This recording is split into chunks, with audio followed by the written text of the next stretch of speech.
Hello and welcome to Association Transformation, our regular transatlantic conversation between Consort Strategy here in the UK and Brewer Pratt Solutions across in the US. I'm Andrew Chamberlain. And I'm Elisa Pratt. And together with our special guests, each week we take a deep dive into some of the issues, some of the questions, some of the problems, opportunities that our colleagues in the association sector across the world are dealing with on a day-to-day basis. Now, we all know that starting a new position, no matter what it is, or where it is, or who it's for, always comes with its challenges. None more so than when you become a member of the C-suite, and especially when you become a first-time chief executive. Our two guests today look shell-shocked already. So stop, Andrew. I'm so excited about this topic. Don't scare them away. I don't mean shell-shocked about the podcast. I mean shell-shocked about being chief executives, because they're doing done that, and I'm still recovering. Anyway, introduce our guests. Our guests for us. Please. No, I'm really, really excited about today's podcast. I have two former colleagues, friends, association experts, and alum. We have this morning with us Mike Stark, the CEO of the Association of the Wall and Ceiling Industry, and Marley. We'll have him edit that out, right? At least I have the excuse I've been drinking beer. I know. I haven't even been drinking. Molly Georgakis, Executive Director at the Association of Professors of Gynecology and Obstetrics. So thank you both for being with us this morning. I can only imagine what kind of year it's been for you, having risen to the level of Executive Director, CEO, whatever that chief executive title is at your organization. Congratulations. I'm sure it's not a year that you could have scripted or ever would have guessed. But if no one else has said it lately, congratulations. and I don't know, survival is maybe sometimes the best training ground. How one of the things we wanted to chat about wasn't just COVID and wasn't just the crazy year, but what has this allowed you to do? You know, what's happening that you didn't expect? This can't be the CEO experience you expected. Mike, I mean, your group has been essential throughout these crazy months, so it hasn't gotten any slower, I'm sure. No, and we've been fortunate, as you mentioned, construction has largely been deemed essential in some form or fashion throughout the United States, so it's kept our industry going along, but certainly we saw challenges, as did most other associations, with a canceled convention and trade show, a fall conference that went from being in Boston, Massachusetts to being virtual. So we have certainly had to adapt to those changes as well. And I've been very proud of the team and our membership for adapting so far, but we're not out of the woods yet. So you haven't had to blame COVID on anything. Everything's gone perfectly. No, I wouldn't quite say that. That is certainly optimistic, but we pivoted quite well, I think, where we did cancel our convention 10 days before we were supposed to go. We were supposed to be in Las Vegas the end of March. Fortunately for us, we canceled on March 11th. I say fortunately, with quotation marks, but Las Vegas shut down a couple days later. So at least from a meeting cancellation standpoint, all said and done, between our cancellation and the event insurance we had, we actually came out whole financially, which is great. Of course, the concern is that you lose momentum, not seeing your members in person, your chapter executives, members seeing each other in person. That's probably my biggest concern with anything. Budget's up there certainly in cash flow, but it's really the potential to lose the momentum of that face-to-face contact as we move forward. And how long have you been on the job? What's your tenure? Yeah, so we're 13 months in here. Okay. Months in. So I've joked that I decided to make my first year as CEO the toughest one of my career, so the rest of it will be easy. So that'll be good. I'll just coach for the rest of my career. So I have that to look forward to. Nice. Now, Molly, how long have you been on the job? So I'm a little bit ahead of Mike. I will be here 2 years at the end of this month. Oh, very nice. So Long enough probably to have maybe some additional expectations placed upon me. But it's interesting in listening to what Mike said. We had our last convention. I think I got home on March 1st. So we just got in under the wire. And then, I'll be honest, I thought, okay, well, we'll be fine by next year. And I think we're learning that that's not necessarily going to be the case. So it's definitely made it interesting, if nothing else. So have these, I guess, last 12 months, have you fortified an amazing amount of credibility and respect with your board because they see all that you have gone through, or are you getting any credit for juggling all this as a new exec? I mean, I think definitely getting credit, just for sort of, having a cooler head and being able to kind of still have some sort of a process for how to evaluate situations and make decisions. I definitely think so. I've been heartened by it, actually. I wasn't sure if that was going to be yet another thing to have to try to navigate amidst all of this. So I do think, I've definitely been lucky to have really supportive leadership and membership. I would say my members are essential. They're physicians and they're also educators. They're definitely working, but their work has begun to look a lot different too. So we're kind of in this together a little bit. But my goal is just to be constantly giving them the tools and resources that they need while they're also shifting everything they do on a daily basis. And I got to believe on my end, I figured, okay, I'll probably have a bit of a honeymoon as a new CEO. I took over for someone who was here 24 years in that role. I was like, okay, I can probably, if I have a couple stumbles along the way, first year, honeymoon, great. But I will say things went quite well even before COVID. So we were trucking along quite nicely. And then with how we were able to adapt as a team, I think our board, our members were very happy with how we did that. Of course, these are business people, so they certainly had to adapt as well. They had job sites shut down. They had employees who became ill with the coronavirus, so they were dealing with their own challenges. But they were very supportive. I was really, I'll use Molly's word of heartened by, they really were like, hey, it's your call. Even things like canceling the convention, pivoting to a virtual meeting. Obviously, I got the buy-in from my leadership, but they were like, at the end of the day, this is your call. And I appreciate that. But that's scary. That's the long leash. That's the lack of input that puts you on an island of, I guess, of leadership and decisiveness. That's the new role you're in. But that, I don't know, that respect and opportunity for decision is, I think, the scariest part of being the CEO, especially during these circumstances. That is the least scary part of being a CEO. It's the most fulfilling part of being the CEO, is being allowed to just get on with it. In my personal opinion and my experience. But I think I just want to, now we've all said really positive things about what we've done in the last sort of 12 to 18, 24 months. Let's now really talk about what it's been like.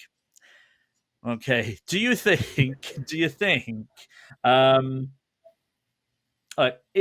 I know that being a chief executive, the circumstances of being the chief exec externally are not what anybody anticipated. When you guys applied for the job or, had aspirations to be a chief exec, you weren't thinking, oh no, I really hope some global pandemic just causes all manner of headaches so I can really demonstrate my value to everyone. But do you think, is it turning out the way you thought it was going to be? Mike? Yeah, that's a good question. Forget the context. No, it's difficult. Yeah. It's difficult to say because obviously we're dealing in unusual circumstances, and we'll never ever truly be able to. You'll never truly be able to say, "Oh yeah, it was or wasn't," because this is always just going to be what your experience as a first-time CEO was. But go on, Mike. Sorry, I interrupted you. But No. But it's an excellent question. I mean, I think largely, and again, we'll put COVID aside and global pandemics aside for a second, because that's new to everyone, whether you've been doing this for 30 years as CEO or 30 days. I think largely it has gone according to how I envisioned it.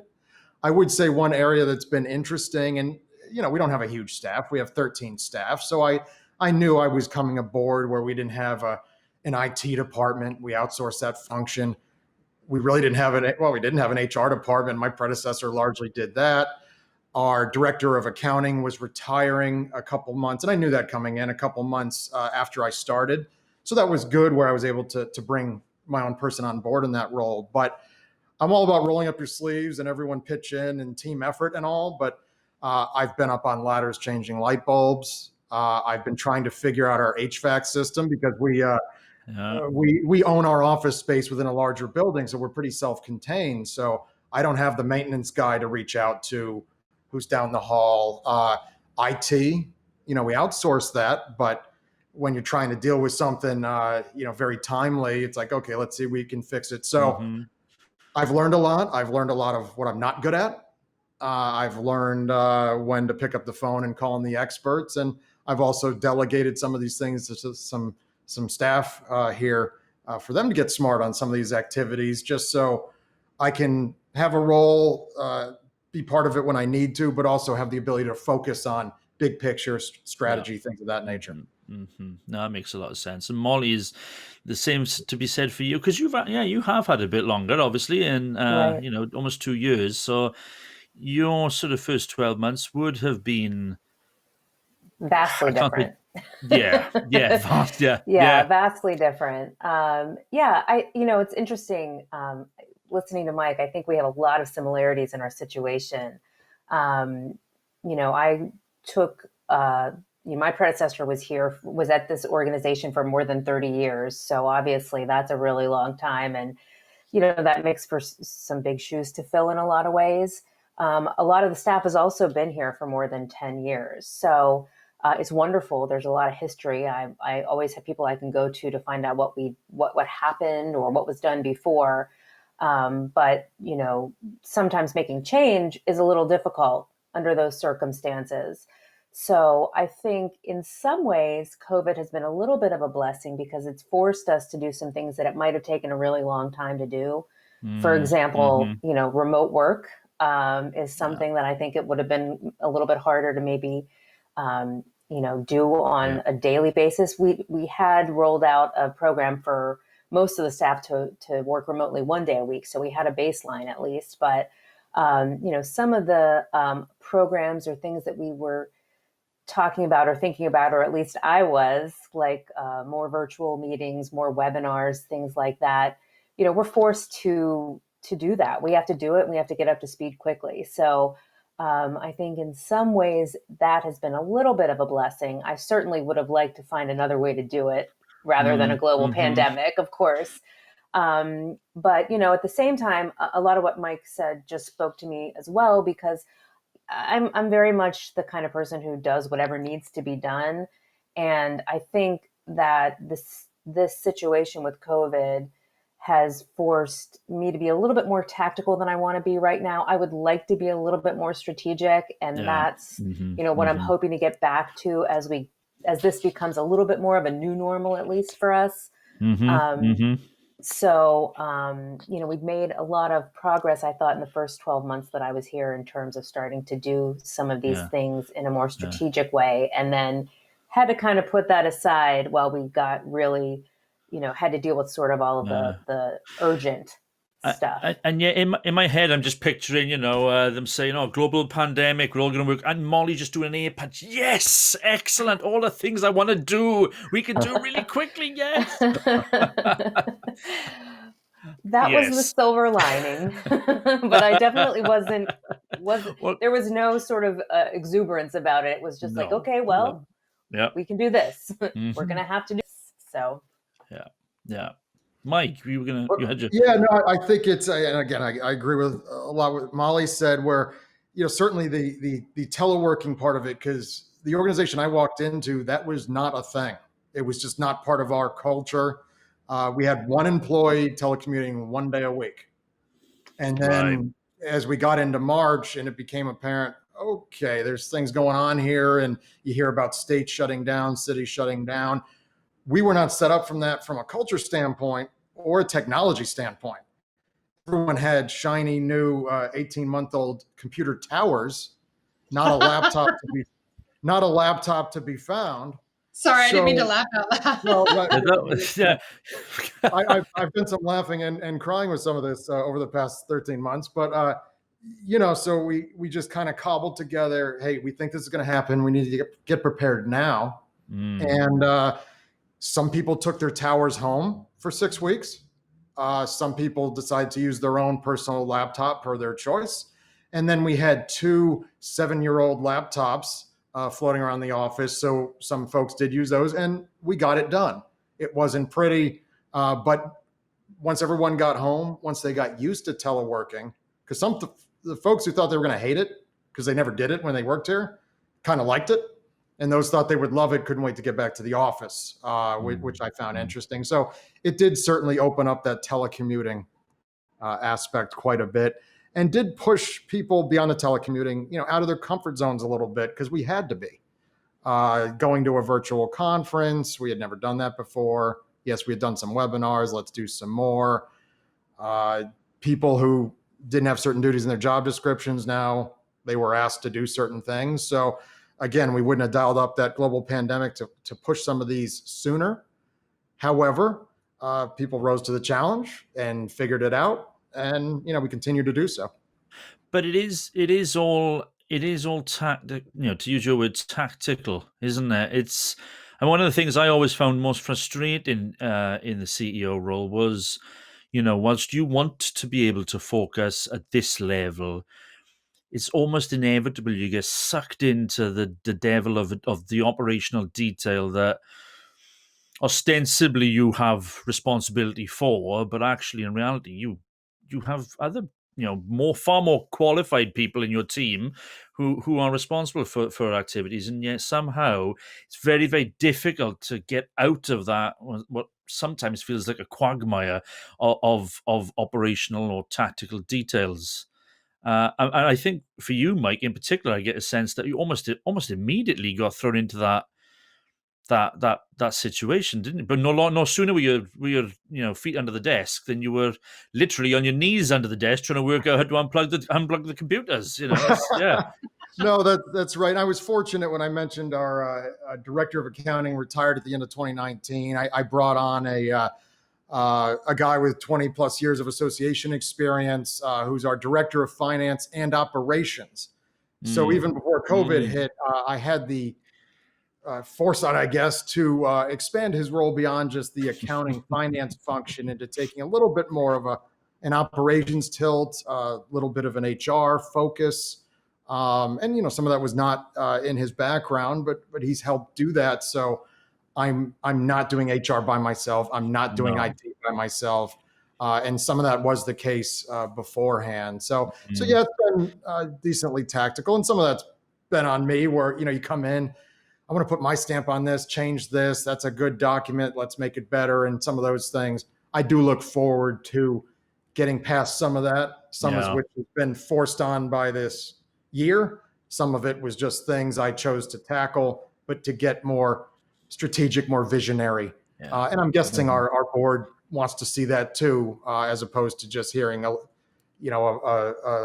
long line of operational updates. Yeah. Mm-hmm. So, you've both mentioned opportunities to fast track certain changes or even innovations. Were you able to get kind of a better sense of your staff? I mean, your own strengths and weaknesses, I'm sure, have bore out in these months, but were you able to kind of see the potential of your staff in a new way that the normal course of work would not have presented? I mean, managing a remote workforce for the first time couldn't have been what you expected, but they're who you have. And especially for Molly, I mean, with 10 years of experience on average, they must have really shown themselves to you. Yeah, I mean, I think that one thing that I'm seeing happen is the way that they're mentoring one another, and to some degree, because we are all, as you mentioned, doing things that we weren't necessarily planning to do, weren't part of what we envisioned our, daily life to be like. So, for example, we're about to get a new association management system, and watching some of the staff interact on that amongst themselves, when I'm not part of the discussion, has really been interesting and illuminating. We have someone was always the admin in the office, and we had to pivot her job a little bit when we went remote, and she's extremely good with technology, and has really been able to sort of blossom and take a little bit of a leadership role in this project. So watching her kind of, get sort of the recognition from other staff that's part of the project on her ability. And, we were on a call with some leadership the other day, and she did a little bit of a mini presentation about it. So getting to see that kind of thing, I don't know if I would have seen that under normal circumstances. So that is, I would say, another silver lining, but also just really kind of interesting. But so that's one example. Do you think in that example, exceptional circumstances can bring out, exceptionally good performance.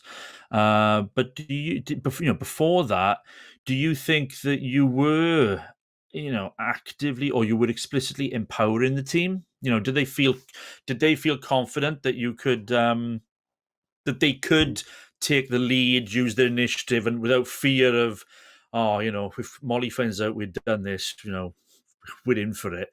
The culture, I guess I'm asking, and I'm just getting a sense that the culture that you were sort of encouraging and establishing gave them the sense of, give them the security to do that, or was it? Yeah, I don't know. I mean, I think I explicitly said, to everybody, and have said again and again. I mean, when you come in and somebody the person that was in your role before was there for 30 years. Yeah. There's a lot of just sort of, like you said, whether it's culture or just behavior that exists. It's not good or bad, but just is. It is what it is. And I definitely want that to be the case. I will say there are times when I want to look at something, or I, want to be a part of a decision, and I think, maybe I don't need to be a part of that. But but ultimately, when the buck stops with you and you're relatively new, I think there is a little bit of a tendency maybe to have a little bit more need to be part of those conversations. So it's something I'm always trying to remind myself. It's and I don't know if, I'm not sure that, I don't know if COVID-19 has made me better or worse at that. That's something I'm going to have to examine after this podcast. Yeah. But, yeah. Yeah. Well, but you, Mike, I mean, again, you've similar, scenario there. You've inherited is wrong. No, you have. You've inherited an environment, a culture that's clearly had, you think you said 24 years, I think you said, yes. the person before you. That's, there's a stamp to say the least. So have you, actively sought to maybe not change culture, but just to promote culture in terms of delegations and more sort of more authority for individuals to sort of take the lead? No, absolutely. And I think there is pretty substantial culture differences. And again, I'll say what Molly said, not better or worse or good or bad, just a different way of approaching the job, where I tend to be more of a collaborative leader, and I want the staff to collaborate with one another. I had seen, at first, when I came in the door, I identified them as silos. However, I'm not sure it was silos as much as people not feeling they were staff, not feeling they were empowered to make a decision, have an opinion, disagree with the boss once in a while, that kind of thing. So I really wanted to open that up, and you don't do that in a day. No. I'm not always the most patient person, so it did take some time to do that, and it's probably a work in progress to some extent. But we did see, as we were leading up to our virtual conference, I told everyone, this is an all hands on deck activity. I don't care if you're not in the meetings department or the membership department or whatever. Don't care. If we need you to fulfill a role, then we're going to call on you. I mean, we had our one of my staff members who's been here 30 years. His job is to sell advertising. He is a sales guy. He is very good at it. He was our MC for 3 days for our virtual conference because he's good at that. He actually does has a background in some acting and speaking. So it was like, that's a no-brainer. We have in-house talent. I know you won't be selling advertising during these 3 days, but we need you here. And he did a fantastic job. So it was people, being led to new roles or stepping up in new roles, but also just hopefully given the ability through a bit of a culture shift that one, they would be asked to, and two, it was an open door if there was something they wanted to do, something they were good at that maybe they haven't given that opportunity before. So I'm gonna ask now. I'm conscious of time, and I always want to ask this because being the chief executive is, I find, and it's something that comes back through a number of colleagues.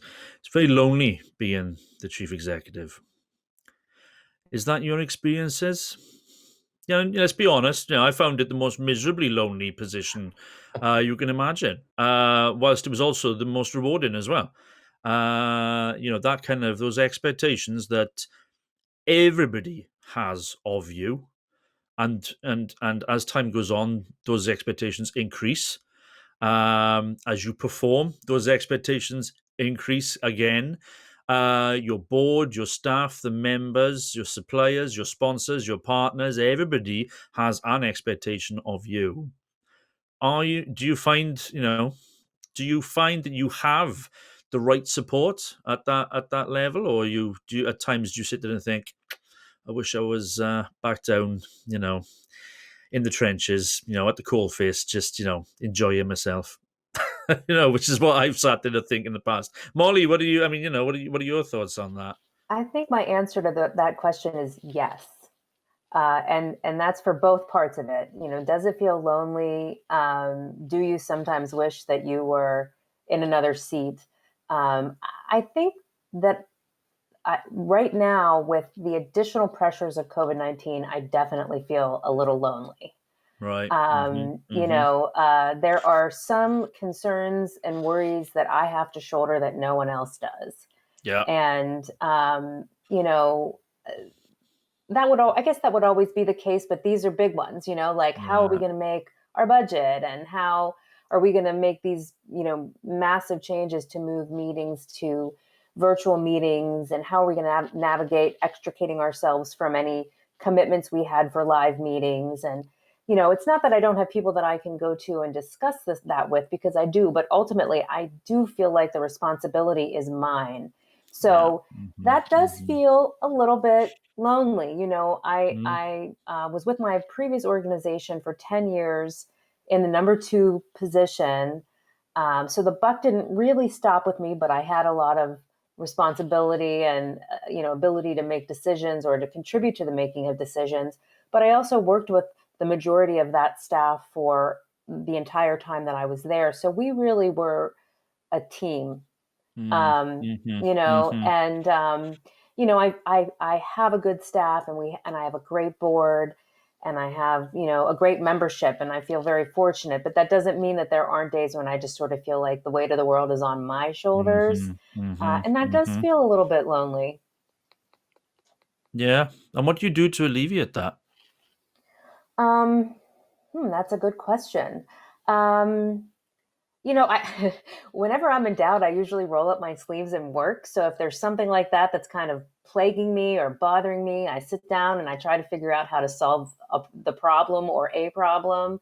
I am trying to get a little bit better about discussing some of these things with staff. I think they need to know. I think they have a right and a responsibility to know a little bit more. I mean, I don't know if this is a new normal, in my opinion. I don't think it's going to go back to what it was before anytime soon. So I think it's actually a little bit of a help to learn more, get a little bit more inside high-level information. So I try to do that. I also, really am focused on how to communicate with my leadership, when to share information, when to get buy-in and input. A lot of these financial situations and decisions, I feel like I wouldn't be a good steward of our organization finances if I didn't share some of this information and get some input, and do a little bit more decision making that way than maybe I otherwise would. So that's what I do. And then I also just try to remind myself that, nothing lasts forever. When I had recently started a job with a travel association when 9/11 happened. So I remember that being a really acute situation, and for the staff, but primarily for the membership. And I just, remind myself that that didn't last forever. And, this won't either, although we don't necessarily know when this one is going to be over. Feels a lot like recording a podcast with Elisa sometimes, if I'm honest. But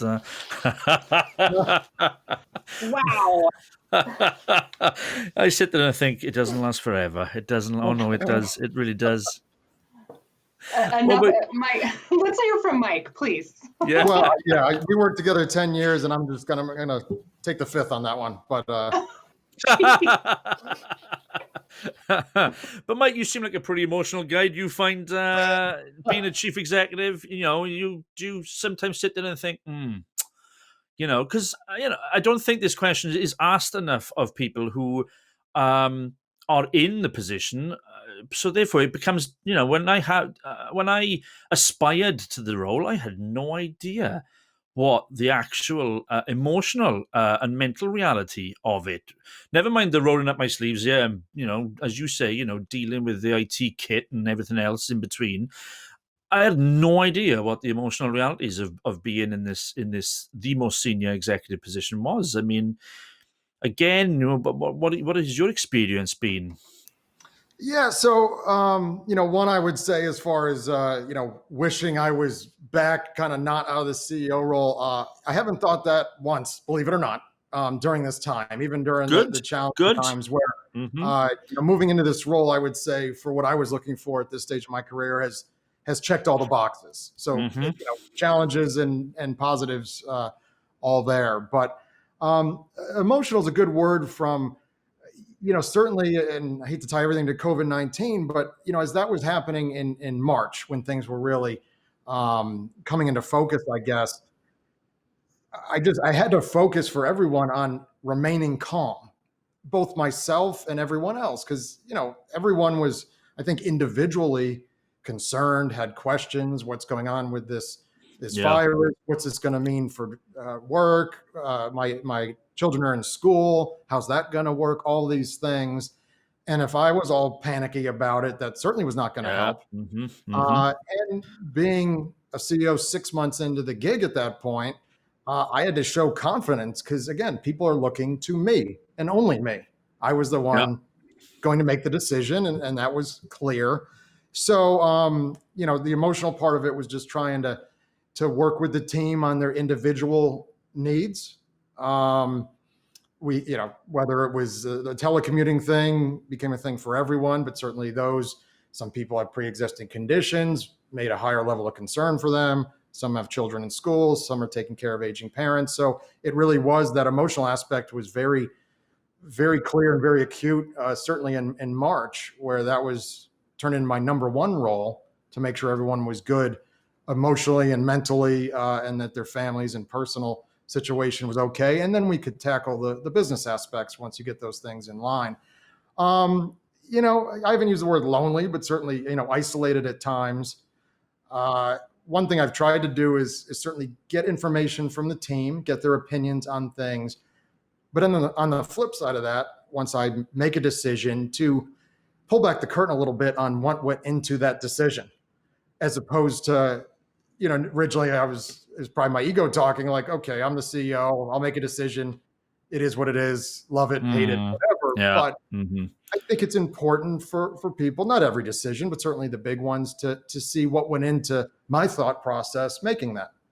And I think the staff appreciates both getting their opinion on things on the front end, realizing it's not a vote, but soliciting their Mm-hmm. opinion, and then hearing what went into the decision making on the back end. And even if they don't necessarily agree with the decision, hopefully they respect the process and that they were involved and it was explained to them a little bit. Yeah. Yeah. You are both so impressive, and again, it's no surprise that you guys have ascended to these chief staff executive roles. And I'm just so, I don't know, proud of you. I don't mean that in a condescending way, but just so proud of you for having gone through all this. And I'd back, gosh, in a year, 2 years from now, just to see what the full cycle of learning and experience.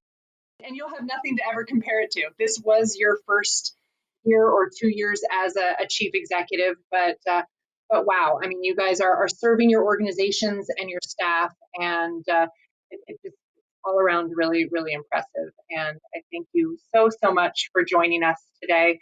These are the kind of people and the kind of experiences that I think really demonstrate the professionalism that is association and association executives.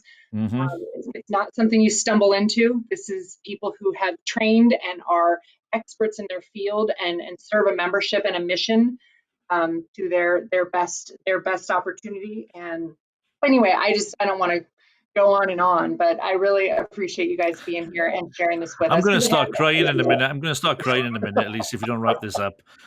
I was going to say, I do think you make a really good point. First of all, thank you for all those kind words. But I do think you make a really good point when you say, when you sort of point to the unique aspects of people that, work for associations and, seek to lead associations. I think it just so happens that we're people that like to do a lot with a little, and, doing something different every day appeals, or having a problem to solve every day that's a little bit different appeals. So it probably does give us a little base of comfort for things like a pandemic or having to pivot meetings, because that's sort of why we are where we are, I think. I do feel like my experience to date did prepare me well for even something that is unexpected as a pandemic. And yeah, no, thank you, Andrew and Elisa. And one thing through this year that's been, I think, comforting was we were not unique as an association. It was, every association was going through very similar things in some form or fashion, whether it was canceled meetings, teleworking, cash flow issues, you name it. So at least, we knew we weren't alone as an association, or I was alone as a CEO in that regard. And I certainly increased my time spent looking at information, reading articles, participating in webinars and podcasts to learn from others who were in the same boat. Certainly others who had come before us, if they had a meeting before us, what did they do?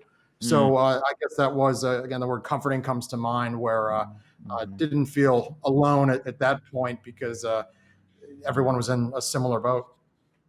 Yeah.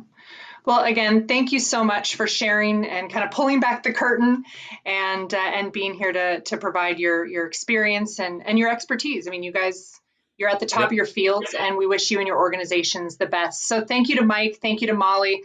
I guess thank you to Andrew. I mean, but irrespective of Andrew, we do strive to bring you new and interesting conversations in the association space every week. And if you've enjoyed listening to the Association Transformation podcast, we encourage you to find it wherever you find your favorite podcasts. We're on Apple, Spotify, Google, everywhere you find your podcasts, you can find Association Transformation. And until next time, we thank our guests, and we hope you stay well and put your members and your membership first.